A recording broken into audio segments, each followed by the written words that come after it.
Nagbabalik po ang No Holds Barred program ng Diyos at Bayan sa ating paksang Pilipinas sa ilalim ng federalismo. At huling chapter na ito, Brother Joey. At bigyan lang ng pagkakataon ang ilang participation from the public. Ito bang federalismo ay maganda sa kabuuan ng bansa o sa ilang probinsya lang? Bubuti ba ang kalagayan ng bansa? Beck Quijano ng Quezon City. Mula kay Yoli Calig ng Quezon City, anong maganda at di magandang epekto ng federalismo sa ating bansa? Mula naman kay Neil Ercilio ng Makati, saan po kukuha ng panggastos yung mga mahihirap sa probinsya? Ang alam ko po mas marami ang mahihirap sa probinsya kaysa sa mayayaman. Kung malaki ang kita ng isang lugar, paano pa mapagbibigyan ng yung iba na manungkulan at maipatupad ang equal opportunity na binabanggit ng konstitusyon kasi hindi na siguradong mapapaalis sa pwesto ang mga dynasty. Ito ay ilang mga komento po mula sa publiko. Dahil medyo nag-running out of time tayo, kung po pwede ay yung mga huling punto. Palagay ko magpa-part 2 tayo rito. At kukumbinahin ko yung medyo very busy lang daw sila eh. Okay. Yung ilang nasa pamahalaan natin. Ano? Mas maganda magkaroon ng open mind, open heart, and free market of ideas. Definitely, may isa ako nabasa, Brother Eddie, na ang korupsyon daw mababawasan kapag federal. Ang sabi naman ng iba, gumawa ka na another layer of government, yung state government, di nadagdagan pa na another layer of corruption. Corruption can only be solved if we have leaders who are really have a healthy fear of God and will act in accordance with one's faith, no? Yung tunay na pananampalataya. By the fruit you shall know the tree. Yeah. When I was governor of Laguna, my battle cry was to the effect that the national government is irrelevant in Laguna because I was using the local government code na talagang ang poder ibinigay na sa amin. Ibinigay na sa provincial government at saka sa municipal government. Yung agriculture, ang provincial government ang nagpapasweldo ng mga provincial agriculturists at saka extension workers. Hindi na national. Dati national yun eh. Yung health na napakagastos na service. But that's local. That's local. Yan ba yung tinatawag ng devolution? Yan ang devolution of powers. Yung social welfare, ano? Ang nangyayari lang, na-devolve nga yung maraming responsibilities and the corresponding powers like tourism, part of public works, part of DNR, local government na yan eh. You know? At saka, ang trabaho ng local governments, enforce the laws and ordinances within their respective territories. Kaya, you're free to do what you want eh. You have the responsibility to enforce the laws. Yan ang mga responsibilities ng local governments. Ngayon, paano yung ibang region? Well, the regions are comprised of provinces and cities. They do not exist on their own. They have... we are divided already into 11 administrative regions. Meron ng ganyan eh. 17 administrative regions. Meron tayong Regional Development Council. Bawat region mayroong Regional Development Council. At binigyan ng kapangyarihan ng Presidente precisely to organize the Regional Development Councils.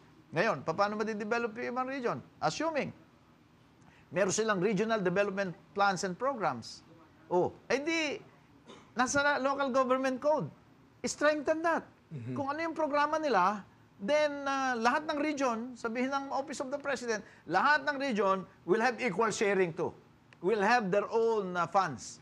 Na from the national central government, ibababa na yung pondong yan. Equal lahat sa lahat ng region. Mayroong based on population, based on land area. So walang makakapagsabi na nakakalamang ang ibang region. That can be done without amending the Constitution. Anyway, Brother Joey, I still believe na we have a new president na open-minded naman. Bakit ko ito masasabi? Hindi ba nung una, ayaw niya sa K-12? Yeah. Dahil ang mga dumating sa kanya mga feedback, makasama yung K-12 sa kapakanan ng mga masang Pilipino. Nung marinig niya yung mga paliwanag nila bagong Education Secretary Liling Briones na isang highly respected educator from UP and also from Visayas. Ano, Silliman University yan eh. At saka sila dating Secretary Armin Luistro na no-nonsense itong K-12. Ano? Nagbago ang desisyon ng presidente. Ibig sabihin, mamaya na yung statesmanship niya. Hindi siya tawag dito sa, hindi siya narrow-minded. Ano? Yung kay BP, kay Vice President Leni Robredo, hindi niya bibigyan ng cabinet post. Ano? Pero nang makakilala niya, marinig niya, nagbago ang kanyang desisyon. So, what I mean is that ang tingin ko, meron siyang authentic statesmanship. Hindi naman sa, well, we don't need anything from the president. No? Pero I hope na yung aking nadidiscern, meron siyang authentic sincerity to be one of the greatest, if not the greatest president in history. No? Kaya, open ka ba halimbawa? Baka mamaya mapanood dito ng Pangulo, bigla kang tawagan. Pwede ba mag-usap lang tayo tungkol dyan? Dahil I'm interested to know the deeper things tungkol sa federalism, unitary government. Kasi napakahalaga eh. Pero ako, I'm thinking of initiating a free market of ideas. Kukumbidahin kong ilang key people sa government, pro and con. Siguro the whole day, ako sabi ko ilang mga businessman na may puso sa bayan, ano? At magkaroon ng talagang no-nonsense study, brainstorming. Bago natin kalad-karin ang sambayanan sa isang idea o ideology o paniniwala na wala pang careful study and research. Tingin ko naman, siguro okay ka naman halimbawa sa mga ganong mga pagkakataon, ha? Brother Eddie, para sa Diyos at sa bayan, wala naman tayong ibang agenda. I am in the private sector. I just feel that out of love for our country, I should share my ideas based on my experiences in government for a long time. Especially when I was DILG Secretary and Governor of the province of Laguna. Alam mo, doon sa Laguna, kami unang nagbaliktad nung sharing eh. Dati, ang 60% ng aming revenue galing sa internal revenue allotment. 40% lang yung local sources or the taxes that we are able to collect from Nabaliktad Laguna. ninyo, ha? Nabaliktad namin in 2 years' time. Naging 60 na ang local taxes, 40 na lang yung central government. Because may taxing powers ang mga local governments. Hindi lang ginagamit, ha? Well, without yung iba resorting to federalism. Yes, without resorting nangyari to yan, ha? federalism. So, kung ang local governments, and I'm saying this with all modesty, no, because I went through that as a local executive, kung talaga nakafocus sa development ng isang lugar, ang isang namumuno, wala siyang ibang agenda, kung hindi talagang public service, the place will develop. And 26 years old pa lang itong local government code. 29 years old lang itong constitution.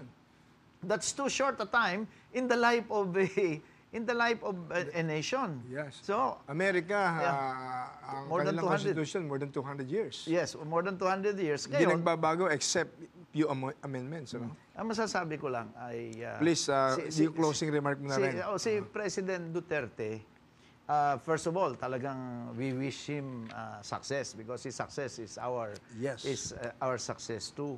And as you observe, kung naman siya, statesman siya eh. Hindi naman siya yung one track mind eh. Contrary to the initial perception of some na para siyang napakatigas ng ulo. Pero as you go to know him, hindi siya ganon. A real statesman. My last remark is, federalism is here eh. In the form of provinces, cities, and municipalities. Because by definition of a state, taglay na yan ng probinsya eh. Kaya lang, iba yung forma natin. Meron lang, sa federal state, gano'n na rin ang forma eh. Merong central government, merong states, that is the subunits. Ang ating subunits are the local governments. No more traditional definition of state. The provinces, by themselves, can be defined as a state because, ano ba yung Lithuania? Yung may isang state? Yung pinakamaliit na 200,000 lang yata. Nakalimutan kong pangalan mga niya. Djibouti, mga state yan eh. Ano? Ang liliit nila. Tayo, may probinsya eh. ilan ng katao ng Pangasinan, probinsya yon. Mas malaki pa yan sa ibang state under the United Nations. Ang geographic area nga ng Davao mas malaki sa ibang mga states eh. But President Duterte is the classic example of a local government official, who does his job and can make his city things great. a progressive place, a safe place to live in. That's right. So, kung ang quality ng leadership natin sa local talaga namang the one that we truly need and desire, then the local governments and their jurisdictions will grow. And when they grow, inclusive growth included, that will mean the growth of the region. One last statement, ha? Yes. In the United Nations, 193 countries. 193 countries. Or 195, minsan may nadadagdag eh. Out of that number, 193 or 195, 163 are unitary in system of government. So it only goes to show more than majority, overwhelming majority. 163? 3. Oo. 163 out of 193. 93. Oo. Wow. Are Hindi alam ng marami yan, ha? Well, and those who sa are propaganda-wise kasi. and those who are federal states have their own unique experiences. Yes. They started as small states historically, and then they confederated, and they organized into a United States, for example, of America. Kaya hindi pa pwede yung basta kokopy na lang tayo sa mga ilang mga bansa dahil may kanya-kanyang unique historical background. That's right. Well, maraming salamat, Joey. At yung pinakahuli mong masasabi, excited ang mga tao. Dahil ako, na-excite ako sa mga paliwanag mo eh. The best government is a government that is governed best. And You're right. I think, kahit anong sistema, Yes. hindi tatakbo maganda. Kung yung nagpapatakbo ay talagang hindi sagot sa hamon ng mga problemang dapat tugunan ng mga namumuno. In other words, everything rises or falls on leadership. On leadership. Well, maraming salamat, Professor, Senator, emeritus ng bansa. You're still too young, ha? Mas malaki edad ko sa iyo eh. Kaya I'm still hoping na marami pang Joey Linas ang ipoproduce ng ating generation. Salamat po. At maraming salamat po sa inyong pagsama sa ating programang ito. At gusto ko lang banggitin ang isang katotohanan: no amount of political, economic, and social system can succeed without the corresponding moral and spiritual revolution. Ibig sabihin po, in short, ang pagbabago dapat magsimula sa ating mga individual na buhay. Naalala ko ang 2 Corinthians 5:17, anyone who is in Christ Jesus is a new creation. All things have passed away, all things are become new. Kung tayo po ay napasok ng Holy Spirit na Lord Jesus, mababago po ang ating buhay. Dating mayabang, mawawala ang kayabangan. Dating covetous, mawawala ang covetousness. At talagang magkakaroon ng Christ-like character. Sabi nga ho ni Lord, you will know my real disciples by their fruits. So ito po si Brother Eddie Villanueva, patuloy pong lamang na kayo'y tumutok dito sa programang ito at isang no-host-barred program ang Diyos at Bayan na nanindigan sa katotohanan, katarungan at katwiran. God bless you all and God bless the Philippines.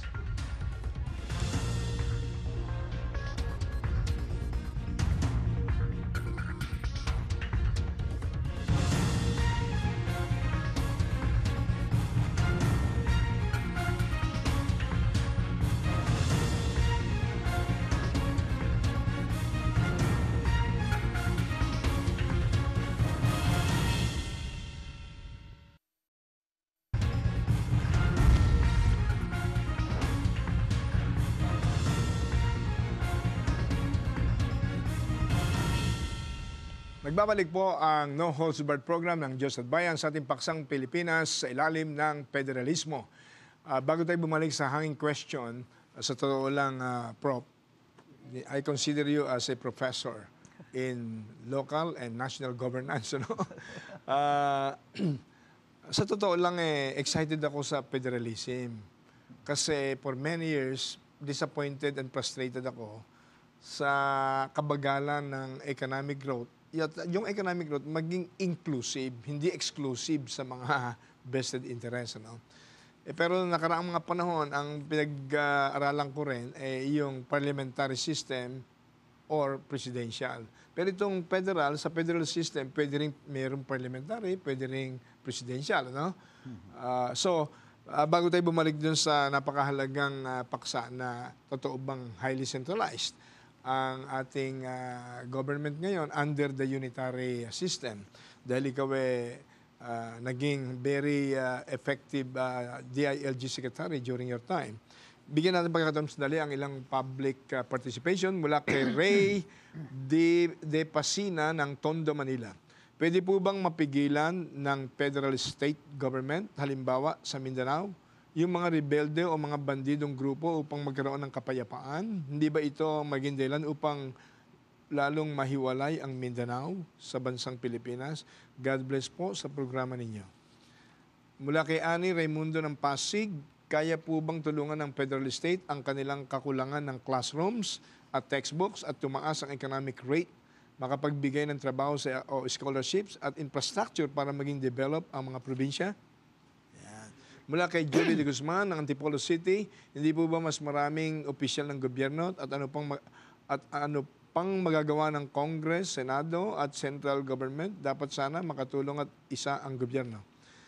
Well, ito yung mga tanong kung gusto mo namang magdagdag ng anumang kasagutan. Pero we can go directly to that question. Highly centralized nga ba ang gobyerno ng Pilipinas under the unitary system? Dati, Brother Eddie, before, the situation was that we have a very highly centralized government, especially during the time of the Spaniards. Kasi 118-year-old na tayo as a nation. But we did this at the beginning. Talagang wala kang magagawa sa mga pueblos kung hindi mangolekta ka lang ng mga taxes at bibigay mo sa central government.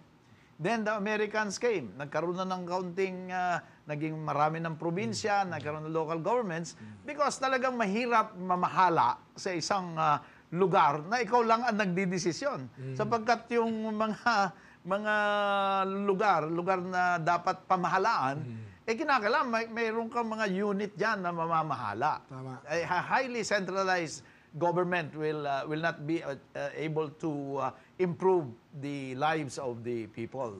So, historically, nakakaroon palagi yun. The Barrio Charter Law, the Decentralization Law, at saka yung 1983 Local Government Code, which was under the then President Marcos, hanggang sa dumating itong 1987 Constitution.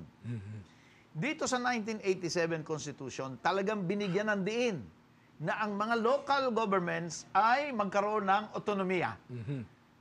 The state shall ensure the autonomy of local governments. Nasa saligang batas yan. Yan ang kasunduan nating mga Pilipino. That's the fundamental law.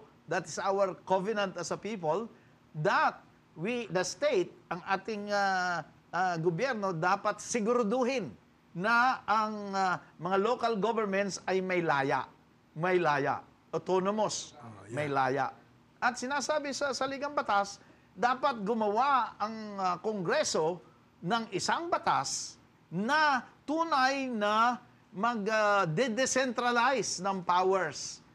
Para sa ganon, maging self-reliant ang mga komunidad dito sa ating bansa. Yan ba ang principally authored by former Senate President Neni Pimentel, yung local code? Local Government Code of 1991. 1991. Which is in conformity or it's the implementation of that constitutional principle on local autonomy and decentralization of powers to make the communities, the regions, the province, the city, self-reliant.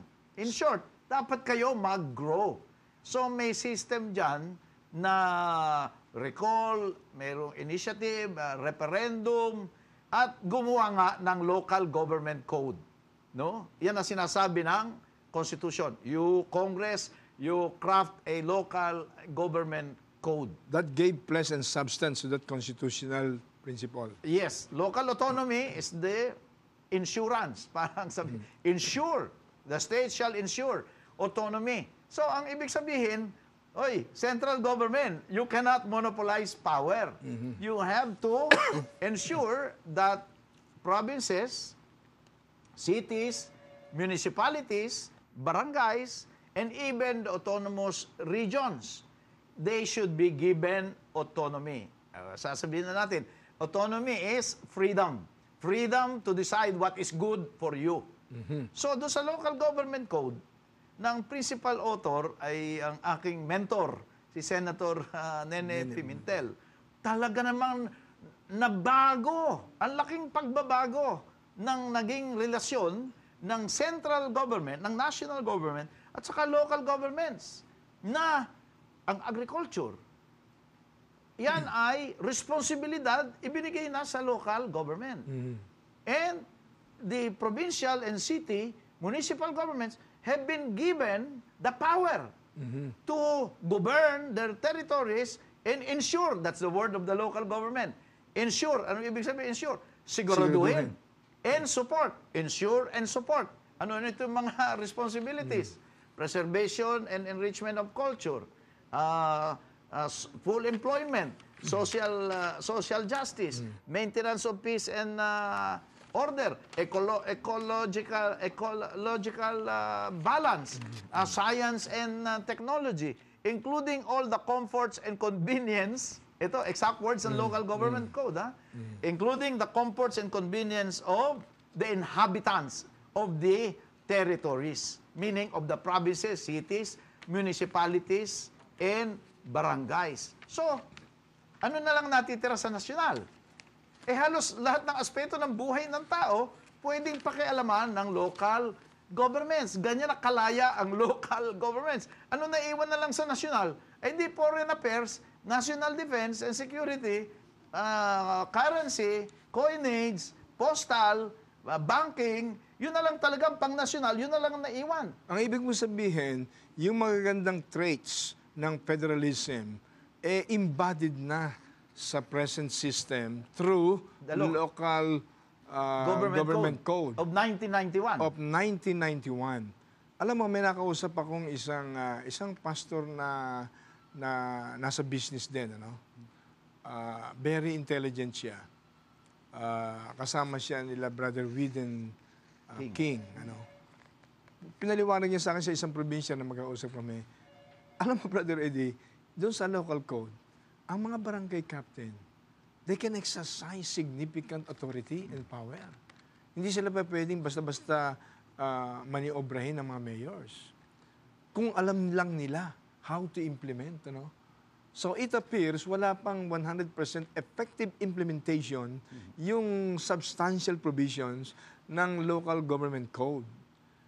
So my next question is, paano mangyayari yun? Napakaganda ng paliwanag mo tungkol dun sa ingenious local code, local government code, principally authored by our idol, former Senate President Nene Pimentel. Naging Secretary General ka pala ng PDP laban sa Luzon, ano? Early part. Yun ang original party ko.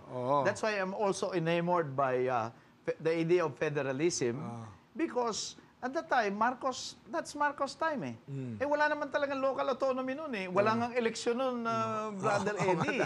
Talagang everything is being dictated by Malacanang. So, ang reaksyon ng mga aktivista ay magkuhan na lang tayo, mag-federal na tayo para hindi ganyang sistema, too highly centralized. But as history would tell us, na-decentralize At ito na nga ang local government code which is the implementation of the local autonomy principle in the Constitution, talagang binigyan na ng poder, binigyan ng responsibilidad, at binigyan ng pera. So, tatlo yan. Power, responsibility, and resources. Ngayon, when I say resources, bawat probinsya, bawat syudad, bawat bayan, bawat barangay, ay meron na silang share sa national taxes. May debate lang yun, bakit kulang yung Percentage. yung percentage at saka yung what is included in the national taxes. Oo. But if you want to change the sharing, you don't have to amend the Constitution. You just amend the local government code. That's a Yes, big difference. Yes. A constitutional amendment will cost billions of pesos, whereas if you amend the local government code, you can make sure that the local governments, given broad powers, given extensive responsibilities, and then they have the resources. Meron sila share ng national taxes, may share sa national wealth. Kung merong mina dyan ng ginto at saka ng geothermal, kung ano-ano, you have a share. Meron kang taxing powers. Yan nga palang very delicate issue. Local governments have taxing powers. The national government has taxing powers. There's another layer of government, the state government. May taxing powers din yan. At ang gastos nila, buong gobyerno din. May iba't ibang departamento yan, replicating practically the departments in the national government. So, paano magde-develop yung mga regions? Regions are comprised of provinces, cities, municipalities.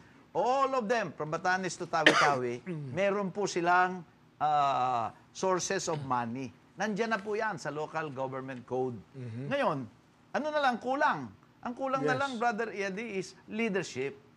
Leadership is the key element na kahit anong ganda ng sistema ng pamamahala o gobyerno, kung ang namumuno ay hindi talaga tapat sa Diyos at sa bayan at merong iba silang agenda na isinusulong na pansarili at hindi pambayan, wala rin mangyayari kahit anong ganda ng local government code. Alam mo, you hit the head of the nail nung sabihin mong leadership. Kasi there is an old philosophy, everything rises or falls on leadership.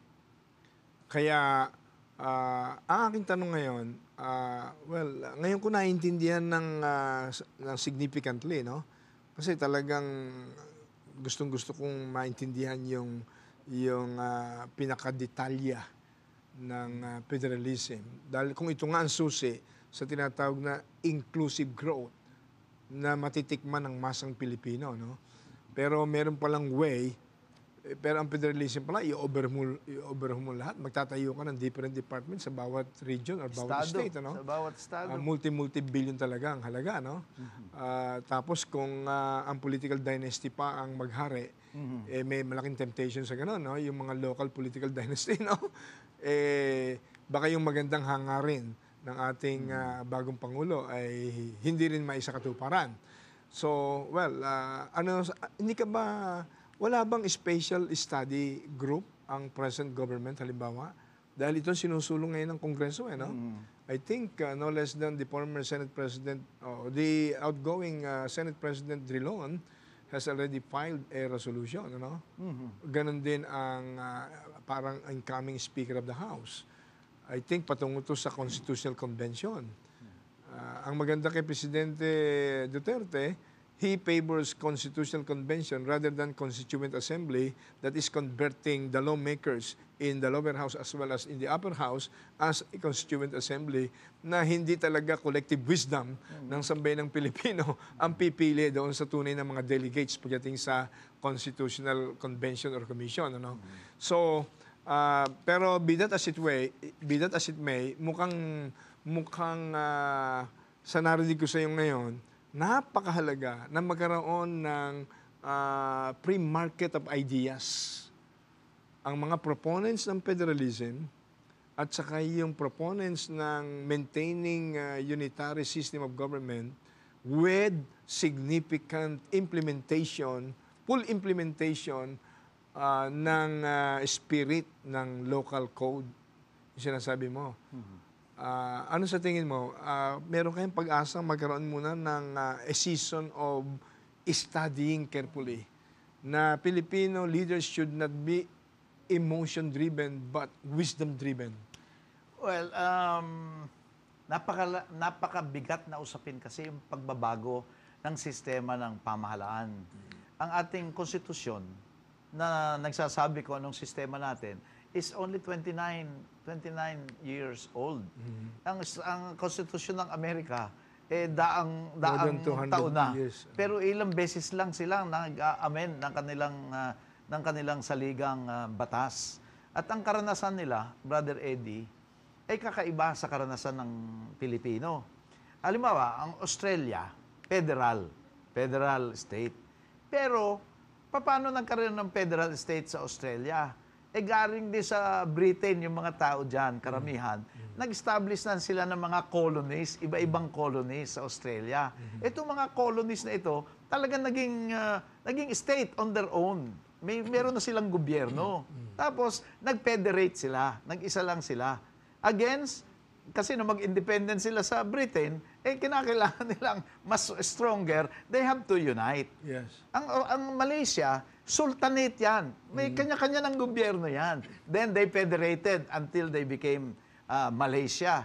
Ang Germany, ganun din. May mga naghati-hati na yung mga superpowers sa Germany. Nagkaroon na silang estadong maliliit. Tapos pinagsama din. Naging Federal Republic. Pero dito sa atin, hindi nag-grow yung mga tribes before. Hindi sila nag-grow into a viable state. Kaya, nung centralized tayo, talagang mga pueblo-pueblo hindi pa nga nag-develop. Until naging unitary, talagang klaro, unitary system tayo, at highly centralized, I must admit. Pero ngayon, under the local government code, kaya ikaw Surigao, kaya ikaw Iloilo, kaya ikaw Laguna, Batangas, lahat ng poder, pare-pareho kayo. Pare-pareho responsibilidad.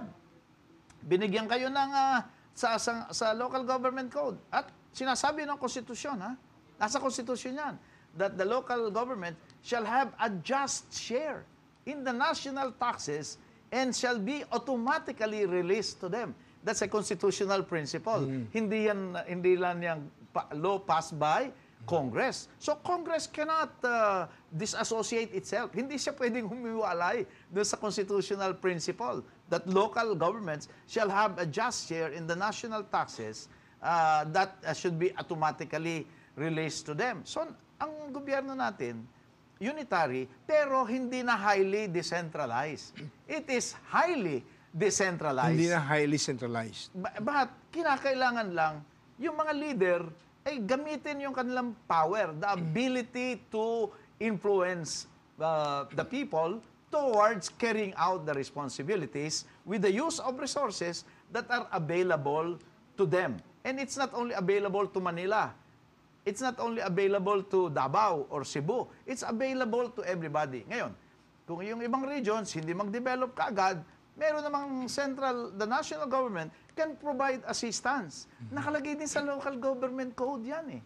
Well, bago tayo pumunta sa last chapter ng ating discussion, bigyan mo ng sandali pagkakataon ng isang mahalagang paalala po. Huwag kayong alis, magbabalik agad ang No Holds Barred program ng Diyos at Bayan.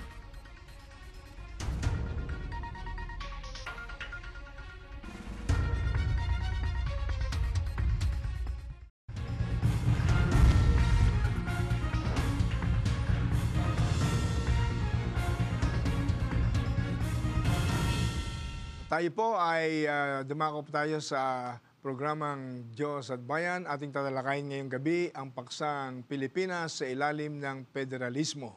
Bago natin simulan ating talakayan para sa ating mga masugid na televiewers, inyong mapanood ang Diyos at Bayan mula alas 8 hanggang alas 9 ng gabi tuwing Miyerkules dito po sa Light Network Channel 33 at ang Light Network Channel 33 po ay mapapanood sa iba't ibang mga cable channels na nakikita niyo sa inyong mga TV screens. Muli po itong mapanood ang episode na ito sa GMA News TV Channel 11 at GMA Channel 7 sa mga araw at oras na makikita ninyo sa inyong mga TV screen.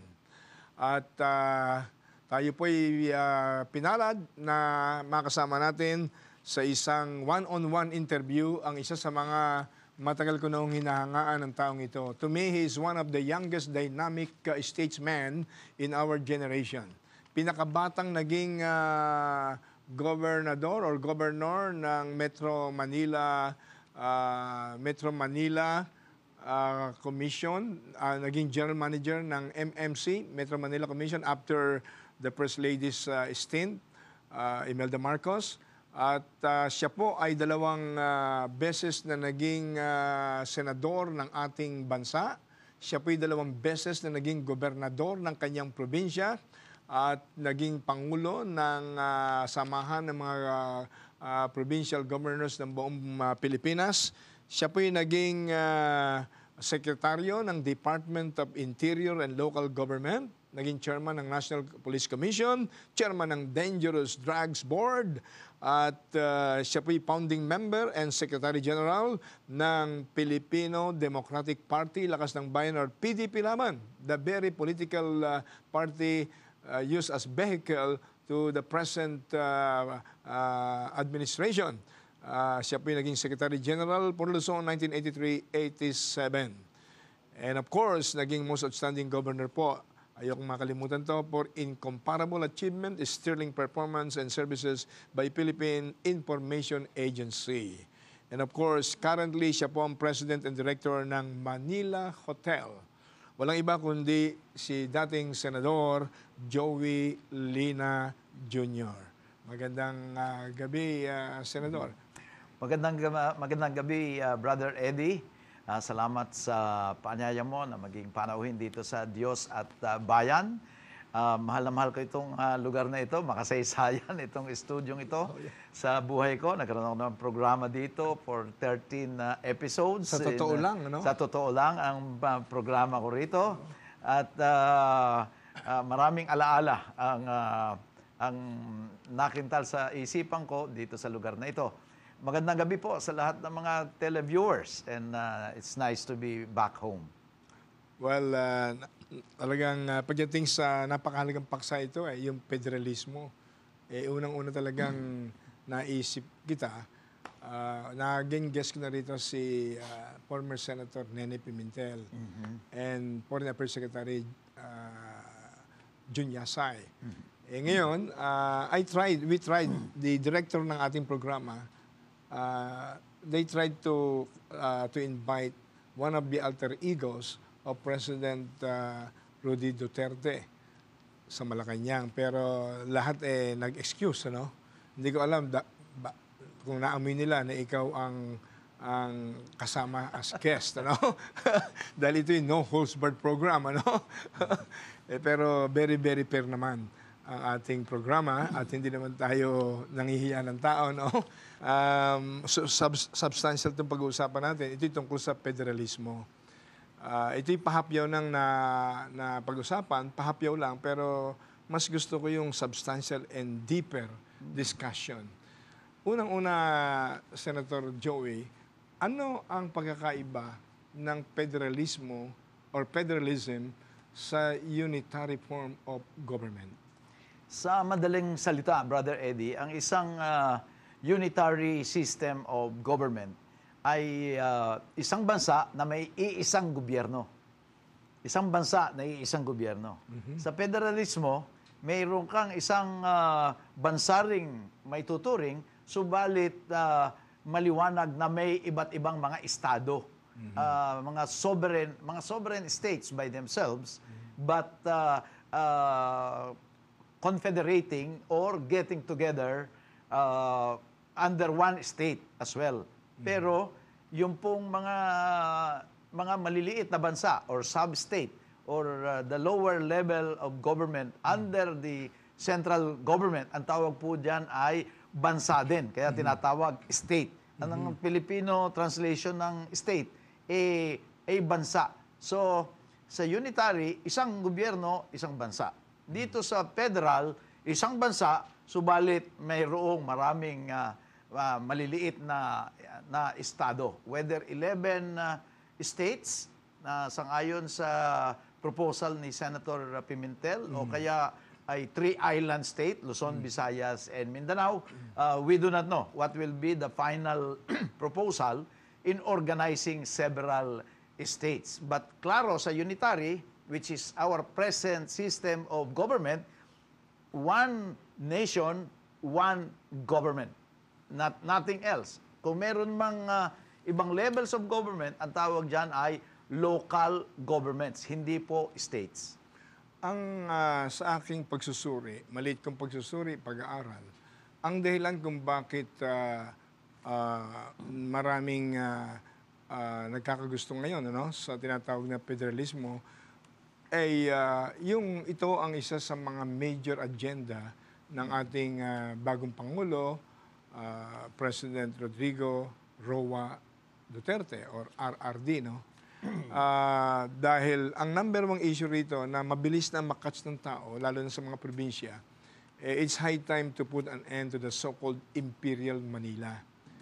Yung Imperial Manila ay nakot ang attention ng mga taga-probinsya. Ano ba ang basa mo rito? Kasi ang aking iniisip, many years ago, alam mo naman tayo, lumaki rin tayo sa karsada, no? During the time ng 20 years Marcos regime, ano? At nakulong tayo. Pareho at palagi ko tayong nakulong din. Ano? Okay, dalang best nakulong during that time. Ako yung mabilis na nakatakbo, brother. Oo. Marami akong kaso, pero mabilis nakatakbo. Well, anyway, isa lang naman ang ating pagkakaisa, yung pagmamahal sa bayan. Ano? Many years ago, para bang hindi pa nararating ng sambayan ng Pilipino yung national identity dahil wala pang significant national unity. It appears unity among the Filipino people has become elusive dahil sa regionalistic spirit, ano? Ilocano Black, Visayan Black, Bicol Black, Tagalog Black. Pero medyo nawala na yan, no? Ang kinakatakot ng iba, baka bumalik yung regionalistic spirit, yung kanya-kanya ng bloke, no? Lalong humirap yung tinatawag na pangarap nating magkaroon ng a genuine Filipino nation with national identity. Kaya gusto kong ma-explore ito intelligently, objectively. Anong masasabi mo rito bilang professor ng political science, I know? Local government, oh. Anong masasabi mo rito? Yan po isa sa mga danger o panganib na magtatayo ka ng mga estado or bansa. Kasi wala naman po ibang translation ng state kung hindi bansa din eh. Kaya nga yung Bangsamoro, bansa ng mga Moro, Bangsamoro. At yun na nga kinatatakot ng iba na kung magkaroon ng Bangsamoro, ay baka naman yan ay isang hakbang na lamang para sila ay humiwalay. Kung gagawa ka pa ng 11 bansa, baka sa susunod na panahon, hindi sa kasalukuyan, baka mag-isip na yung ibang bansa, katulad ng Bangsamoro, hindi ko naman sinasabing yun ang mangyayari. Pero ang magiging matindi, may danger at saka magiging matindi ang regionalismo na naman. Sapagkat ang proposal ay ang paghahati ng Pilipinas sa 11 bansa, halimbawa, ay magiging batay sa ethno-linguistic characteristic ng mga region. So, sa makatwid, ang mga Ilonggo, yun, sila magbubuo ng kanilang sariling bansa. Ang mga Waray, magbubuo ng sariling bansa. Mga Ilocano or the Northern Luzon, Central Luzon, ang mga Bicolano, call a spade. Yan ang ibig sabihin ng forming states from the ground based on ethno-linguistic characteristic. At yung bansang yan, magkakaroon ng kanilang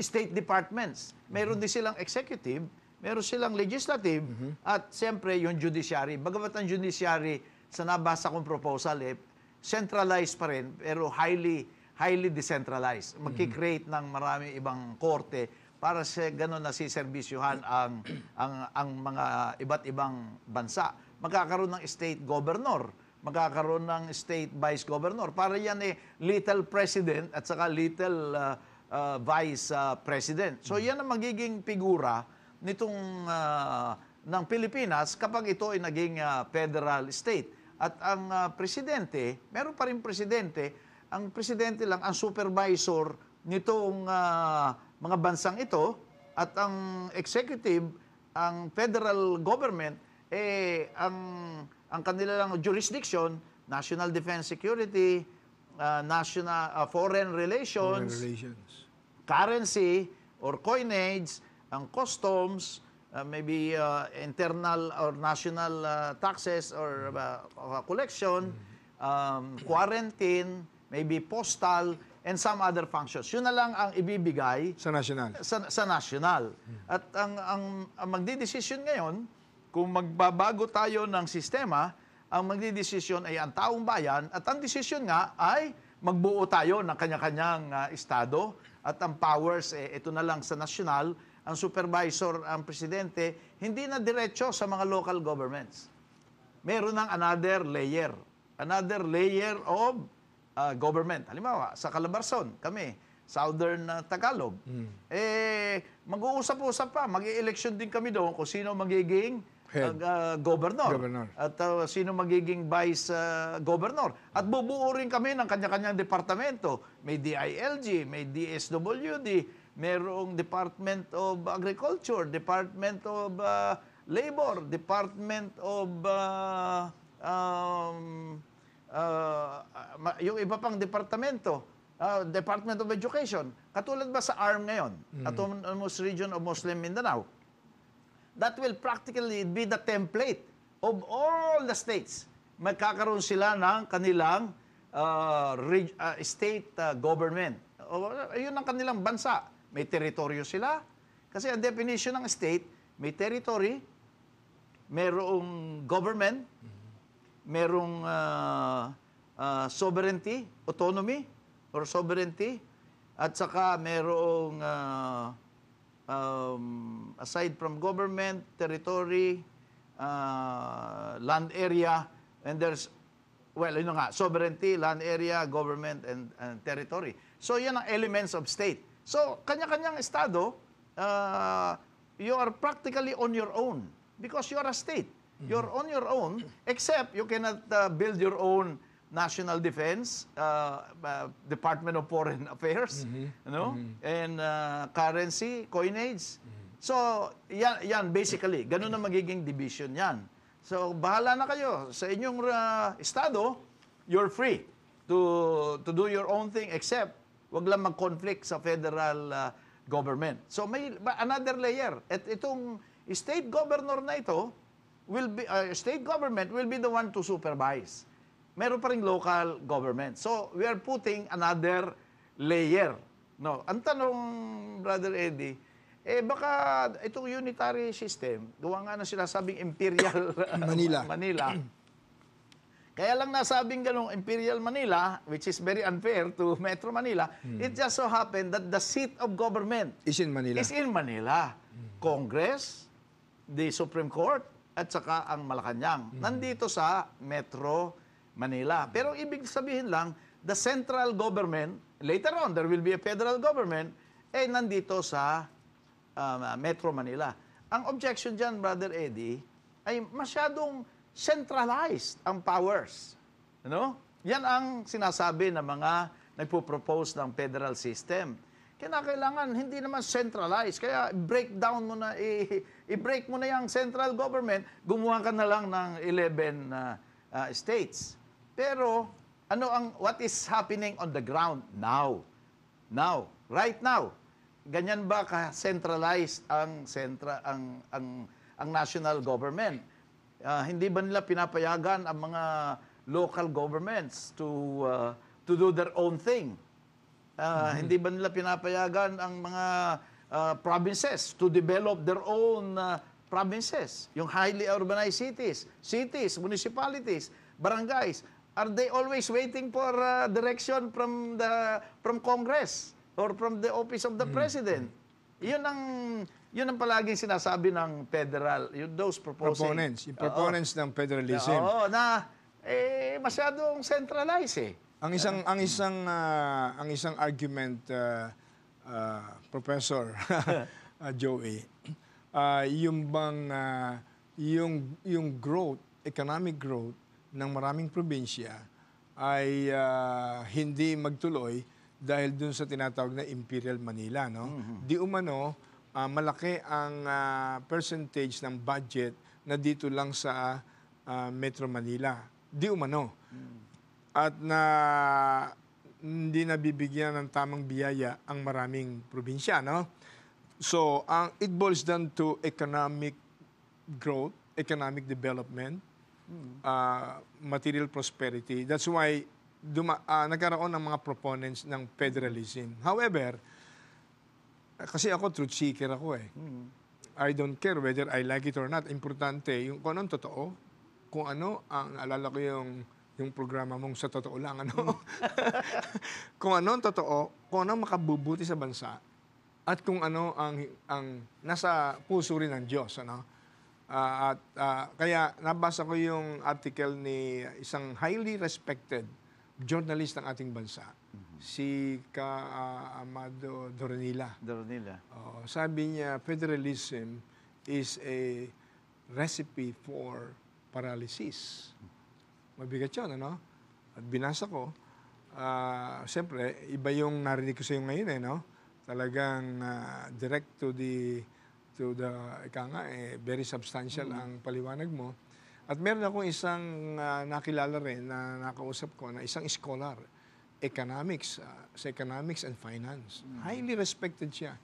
Hindi na banggitin ang pangalan. Sabi niya, sa totoo lang, Brother Eddie, sa akin, that is a death warrant for the Philippine economy. Hindi ko rin maintindihan kung bakit niya nasabi yun. Ano?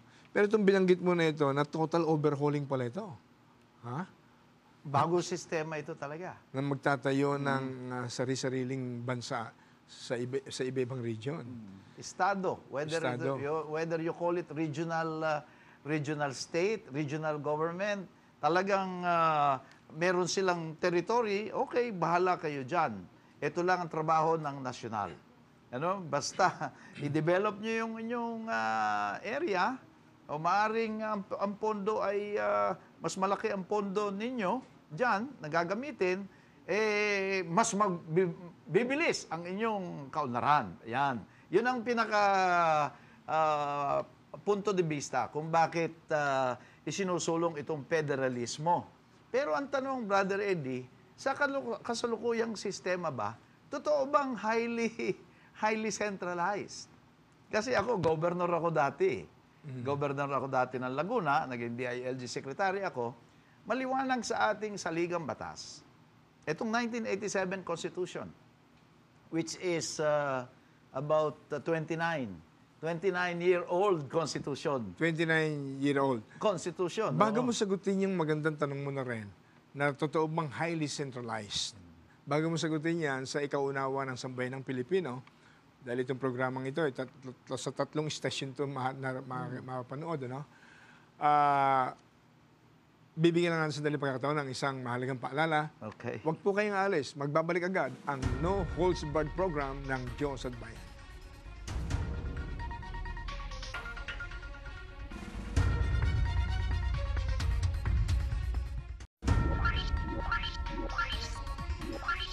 Malaking effect pangunahin na yung protection para sa ating mga Ang in-experience namin para tayo rin sa pamilya hindi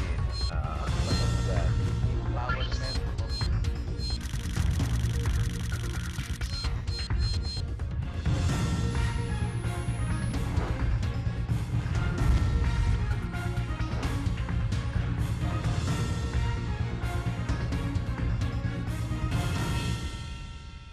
Magandang gabi po. Ito ang inyong lingkod, Brother Eddie Villanueva. At ito po ang programang Diyos at Bayan. Ang programang patuloy na naninindigan sa katotohanan, katarungan at katwiran. Sa pagpasok ng administrasyon ni President-elect Rodrigo Roa Duterte, may isa sa katuparan na kaya ang matagal ng diskusyon sa pagbabago ng forma ng pamahalaan. Marin kasing sinusulong ni President Duterte ang federalismo na pangunahin sa mga legislative agenda ng kanyang administrasyon. May sapat nga bang numero sa Kongreso ang mauupong bagong Pangulo para maisagawa ito? At kung magtatagumpay nga ang mga tagapagsulong ng federalismo, magiging daan ba ito ng tunay na pagbabago kung kalagayan ng pamumuhay ng pamilyang Pilipino ang pag-uusapan? Alamin po natin sa episode na ito ng Diyos at Bayan. Pero bago po iyon, panoorin muna natin ang ulat na ito.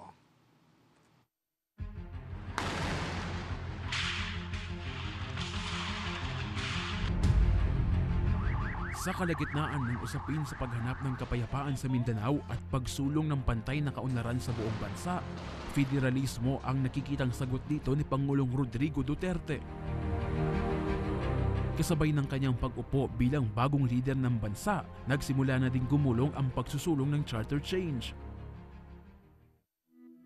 Sa Kongreso ay inihain na ni Davao del Norte Congressman at incoming Speaker Pantaleon Alvarez ang House Bill No. 1 na nagsusulong ng pagpapatawag ng isang Constitutional Convention o CONCON. Nais ding idaan ni Senate President Franklin Drilon sa CONCON ang gagawing pag-amyenda sa konstitusyon. Inihain ni Drilon sa Senado ang kanyang resolusyon para ipanawagan ang CONCON. Sakaling maipasa ang mga isinusulong na Constitutional Convention, maghahalal ang bansa ng mga delegado para dito. Sila ang bubusisi sa konstitusyon upang malaman kung mayroong kailangang baguhin base sa pangangailangan ng bansa. Isa namang hybrid na Constitutional Convention ang isinusulong ni dating Pangulo at ngayon Pampanga Representative Gloria Arroyo. Sa isinusulong ni Arroyo na CONCON ay hindi na magkakaroon ng eleksyon ng mga delegado. Sa halip ay maghalal na lang ang Senado at Kamara ng mga miyembro nito na magiging bahagi ng convention. Constituent Assembly o CONAS naman ang inihain ni Negros Occidental Representative Alfredo Benitez. Naniniwala si Benitez na ang CONAS ang pinakamabilis at pinakamurang paraan ng pagpapalit ng saligang batas. Pero mas pabor umano si Pangulong Duterte sa Constitutional Convention ayon kay Presidential Spokesman Ernesto Abella. As far as we know, the PRRD, President Duterte, favors CONCON. Not CONAS. It's more consultative, right? More representation. It's definitely part of his priorities. I don't know exactly in which priority, in how high it is, but it's part of the consideration. Sa harap ng mga miyembro ng Muslim community sa Mindanao noong nakaraang linggo ay giniit ni Pangulong Duterte na mabubuo bago matapos ang taon ang framework para sa isinusulong na federalismo. Gayunpaman kung hindi umano ito paboran ng mga Pilipino sa gagawing plebisito, mas papaboran umano niya ang Bangsamoro Basic Law o BBL para magsulong ng kapayapaan sa Mindanao. We are trying to do a framework. And if I succeed in convincing everybody in Mindanao, if I could convince my MILF brothers and Normi Suari of the MN, there will be a reconfiguration of the territory. And most of them will occupy the regional or state positions. Mahirap na kasi na maumpisan because I foresee that towards the end of the year, we'll be able to come up with a framework kung paano gawin ang federalism. But if the Filipino nation and the plebiscite would not want it, then I am ready to concede whatever is there in the BBL law. Ang federalismo na isinusulong ni dating Senate President Nene Pimentel ang nagsisilbi ngayong modelo ng federalismo na nais ipatupad sa Pilipinas. Sa ilalim nito ay hahatiin ang Pilipinas sa iba't ibang mga estado. Ang kasalukuyang forma ng gobyerno natin is, kung tawagin baga sa English, very highly centralized. Ang ibig sabihin noon, kapangyarihan nasa kamay nila. Ang federalismo, tulad ng nabanggit natin, magbibigay ng malaking kapangyarihan doon sa mga federal states in terms of development. Saan na nga ba patungo ang usapin ng Chacha sa ilalim ng Duterte administration? Magtatagumpay na ba ngayon ang Chacha? At ano ang naghihintay sa Pilipinas sa ilalim ng federalismo? Patuloy na tumutok dito lamang sa programang naninindigan sa katotohanan, katarungan at katwiran. Diyos at Bayan.